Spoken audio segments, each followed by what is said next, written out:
Muhammad Ali did it all in boxing. He won an Olympic gold medal, became a 3-time heavyweight world champion, and most importantly, was involved in some of the greatest heavyweight fights of all time. The greatest, as he was known, was an intelligent fighter that had skill, speed, timing, and often would systematically break his opponents down. But what was his greatest win, and when was he at his absolute peak of his powers? In this video, I will be exploring this question to find out what Muhammad Ali's greatest performance was.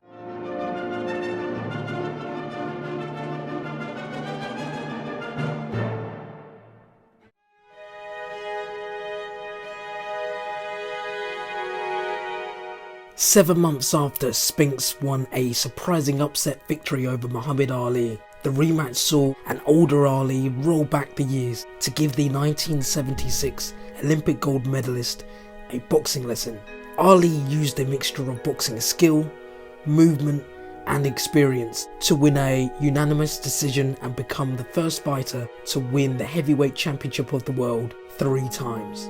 Muhammad Ali controlled the fight with his footwork, consistently throwing jabs and timing his right hand. Ali's jab was a key weapon which disrupted Spinks' rhythm and made him less effective in his attempts to come forward and work on the inside. And whenever Spinks was able to push forward, Ali would use his experience to frustrate Spinks by holding and grabbing him until the referee would break them up. This was one of Ali's greatest nights and his last win before retiring in 1981.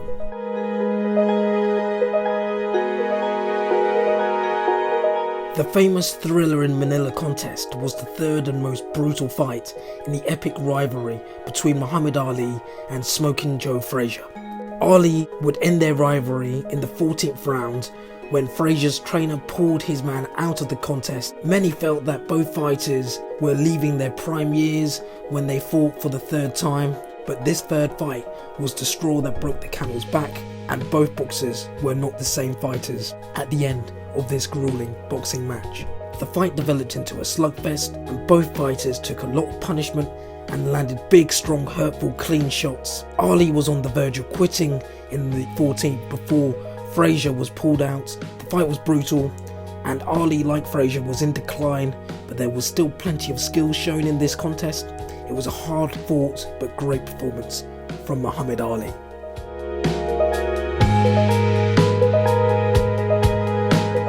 Sonny Liston was a physically strong, aggressive, come-forward fighter that cleverly used his long 84-inch reach and jabbed effectively, manoeuvring his opponents to the ropes to unleash his heavy big shots, which resulted in impressive knockouts. When Muhammad Ali was therefore named the challenger for Liston's heavyweight title, many gave him little hope, and the bookies had him a 7-1 outsider and a huge underdog. The fight was held at Miami Beach in Florida, and Ali was elusive, moved around the ring and used his reflexes to slip, ride and avoid Liston's punches whilst throwing the jab and combinations from the outside. Sonny tried his best to close the distance and did occasionally find himself on the inside and landing good shots, but Ali would cleverly tie him up, wait for the referee to break them up and continue to land his dominant jab from distance and was the boss. The only time Ali looked to be in a bit of bother during this fight was in the 5th round. Ali began to look a little tired, appeared to have troubles with his sight, claiming at the end of the 4th round that there was something in Sonny Liston's gloves and it was hindering his vision. Liston, recognising there was an issue of sorts in the 5th, put the pressure on, got on the inside and started to pound Ali's body. Ali went into survival mode, got through the round and was back on top. Sonny Liston didn't come out for the 7th round and retired on his stool. Muhammad Ali beat Liston to become heavyweight champion of the world at just 22 years of age, and in his post-fight interview shouted that he had shook up the world and must be the greatest. A huge upset that was one of Ali's best performances.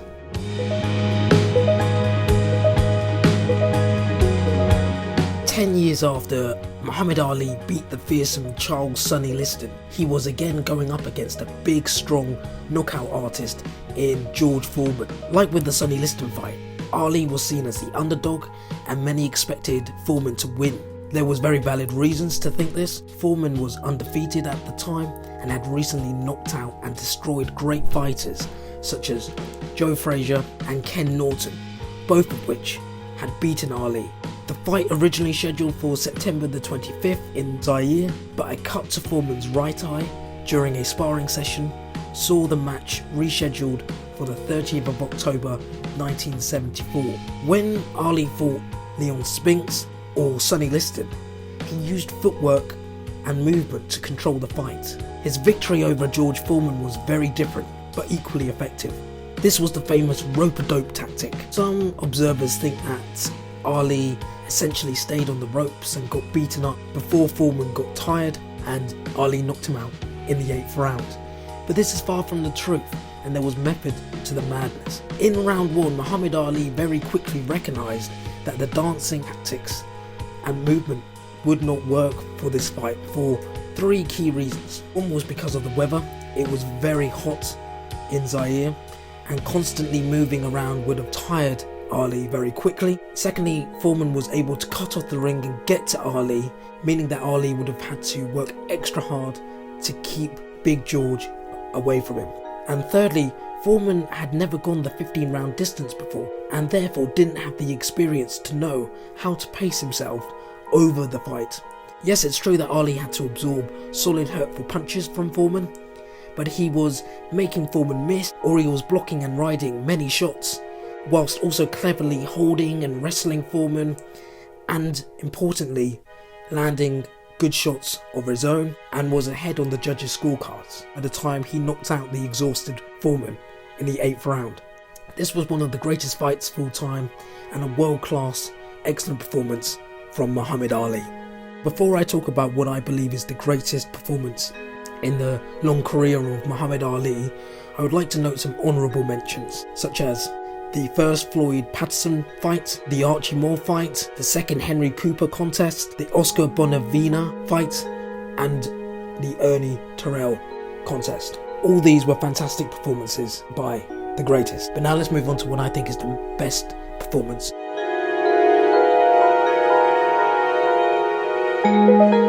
Although Cleveland Williams was very much in decline by the time Muhammad Ali fought him in 1966, this was as near to a perfect performance you'd wish to see.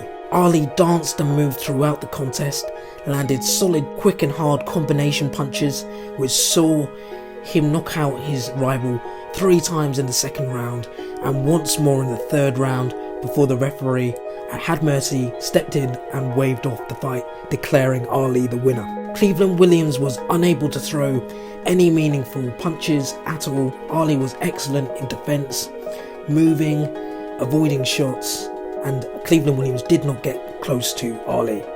Almost the perfect boxing performance you could hope to achieve. This is the reason that I believe the George Foreman performance to be Muhammad Ali's greatest ever boxing display. Hope you enjoyed this video. If you did, please do give it a like and subscribe, and until next time, have a great day and God bless, my friends.